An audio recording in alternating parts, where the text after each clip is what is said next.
İlk növbədə bugün qələbə günü münasibətilə bütün xalqımızı, dövlətimizi, millətimizi təbrik eləmək istəyirəm. Allah şəhidlərimizə rəhmət eləsin, qazilərimizə kamil şəfa versin, şəhid ailələrinə Allahdan səbir diləyirəm. Allah zəfərimizi əbəd eləsin.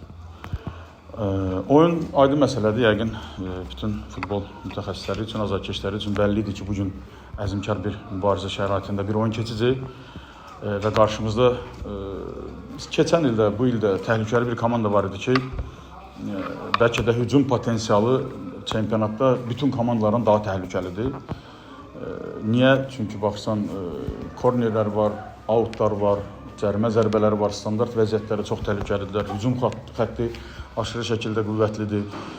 Əks hücumlara təhlükəlilər, yaxşı presinq eləyirlər. Cinah asmalarından top elə keçibdən sonra cinah müdafiəçilər qoşulur, sonra cinah asmaları təhlükəli olur. Bunların hamısını nəzərə alsan, biridir ki, qarşımızda güclü bir hücum potensialını sahib bir komanda ilə oynayırıq. Ona baxmayaraq futbolçularımız yüksək peşəkarlıq göstərdi, əzmkarlıq göstərdi. Demək olar ki, Turana qol epizodu vermədi, hətta səhv xatırlamıramsa, hər hansısa bir qapımıza zərbə xatırlamıram. Təhlükəli hücumlar edirdilər, xüsusilə də standart vəziyyətlərdən, amma futbolçularımız çox diqqətli və peşəkarlıqla qarşısını alırdılar bütün rəqibin hücumlarını. 60-cı dəqiqədən sonra say üstünlüyümüz oldu. Təbii olaraq üstünlük biz tərəfə keçdi. O dəqiqələrə qədər daha çox bərabər mübarizə şəraitində oyun keçirdi. Yenə də bizim bir neçə təhlükəli hücumumuz var idi. %100 qol epizodu olmasa da. Amma 10 nəfər qaldıqdan sonra daha böyük qüvvə ilə irəli atıldıq. Düşünürəm, çox sayılı təhlükəli epizodlarımız oldu. Sadəcə olaraq istər müdafiəçilər, qapıçı çox yaxşı çıxış edirlər. O dəqiqələrdə çox etibarlı idilər və qol vura bilmədi. Amma bugün biz hətta məğlub olsaydıq belə, futbolçularımın oyuna hazırlığı, oyun zamanı, davranışları, hər şey məni yüksək səviyyədə qane elədi. Bu şəkildə davam eləməliyik və inşallah ki, növbəti oyunlarda bu fasilədən sonra, milli fasilədən sonra növbəti oyunlara hazırlaşacağıq ki, inşallah oyunlarda istədiyimiz nəticələri əldə edək. Sualım, buyurun.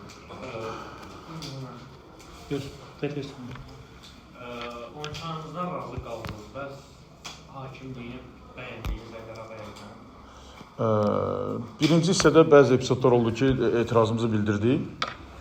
Çox sayılı sarı kartlar oldu, 4 sarı kartımız oldu və əsas da bizi özümüzdən çıxaran bir epizod vardı ki, yan hakim, uzaqdakı yan hakim qırmızı kart göstərdi Konateyə. Halbuki Əliyar bəyin 2 metrəsində, 4-cü hakimin yanında, digər yan hakimin yanında da epizod uzaqdan 50 metrədən, 40-50 metrədən epizoda müdaxilə edib qırmızı verməsi var. Yəni, biraz o bizi özümüzdən çıxartdı. Halbuki biz də görmüşdük ki, epizodda qırmızılıq bir şey yoxdur. Və dərhal da Əliyar bəyin qırmızı verməsi bizi özümüzdən təbii olaraq çıxartdı. Orada biraz emosional oldu bütün ehtiyat oyuncular, məşqçilər, mən.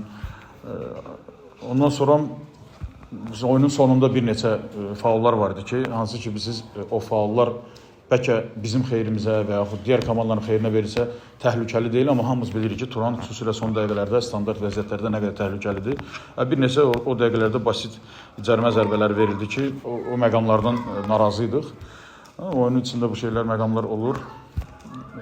Ən vacib olan odur ki, bugün hakim səhvi oyunun nəticəsinə təsir eləmək. Sual var.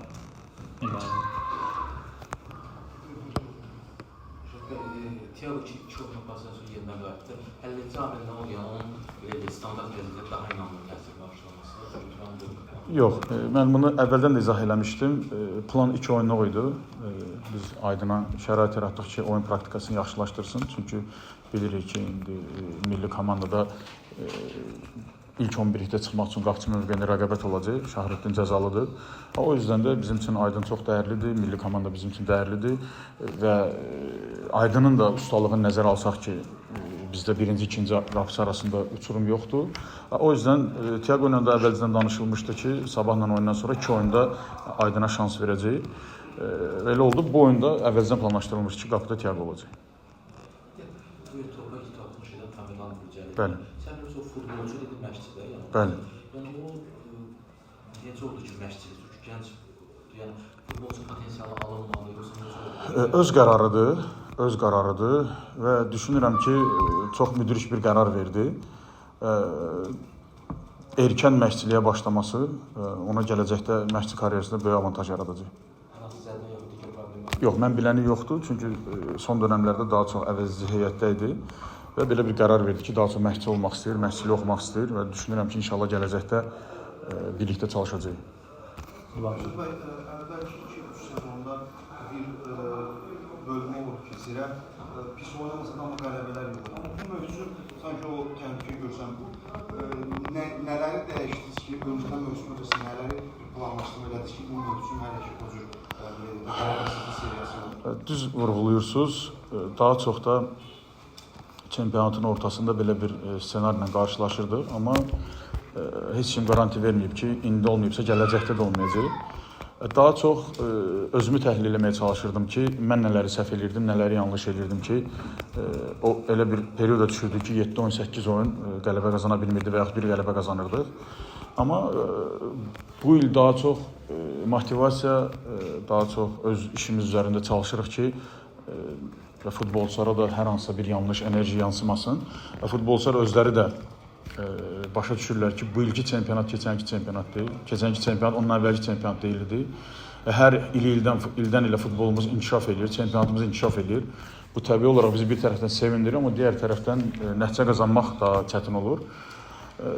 Və hiss olunur ki, futbolçularımız da bunu düzgün analiz edirlər ki, bugün çempionatda 7-ci sıra ilə 2-ci, 3-cü sıra arasında hər hansı bir proqnoz vermək olmur ki, çempionat nə olacaq və yaxud çempionluqla bağlı hər hansı bir proqnoz vermək olmur və mən elə hiss edirəm ki, bu çempionatın sonuna qədər belə gedəcək.